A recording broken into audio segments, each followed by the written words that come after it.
নমস্কার, আবার একটা মিনি ব্লগ নিয়ে চলে এলাম। এখন আমরা স্টেশনে টিকিট কাটা হয়ে গেছে, বাজছে 3:46। দেখো, এত ভোরবেলায় কয়েকটা গুটি কতক লোকজন আছে।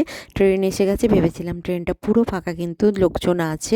আমরা হাওড়া স্টেশনে চলে এসেছি, এখন ওয়েটিংয়ে আছি কত নাম্বারে ট্রেনটা দেবে সেটার জন্যই আমরা আছি। আমাদের 23-এ ট্রেনটা দিয়েছে, 23 নাম্বার প্ল্যাটফর্মে। আর এই দেখো আমাদের ট্রেন চলে এসেছে। এই ফার্স্ট টাইম আমরা এত ভোরবেলায় বন্দে ভারত ট্রেনে করে পুরী যাচ্ছি। এই দেখো 6:11, 6:10 টাইম ট্রেন ছেড়ে দিয়েছে। আমি 1 মিনিট লেটেই দেখালাম। আদিবাবু তো ভীষণই খুশি। ট্রেনটা ছাড়ার পরপরই জল আর খবরের কাগজ দিয়ে দিয়েছে প্রত্যেককে। এখন দিয়ে দিয়েছে চার বিস্কিট। এটা হচ্ছে ইনস্ট্যান্ট কফিটা খেতে কিন্তু খুব সুন্দর ছিল। এটা হচ্ছে আনবেকের বিস্কিট, দুটো মারি বিস্কিট। আর আদিবাবুর জন্য আমি একটি ছোলা এনেছিলাম।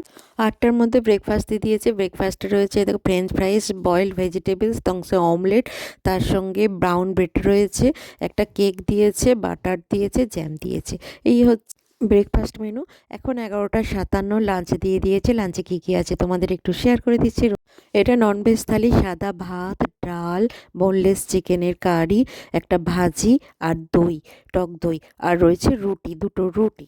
খাওয়া শেষে দিয়ে গেল আইসক্রিম। এই হলো বন্দে ভারতের টোটাল ট্রিপটা, পুরী ট্রিপ। টাটা।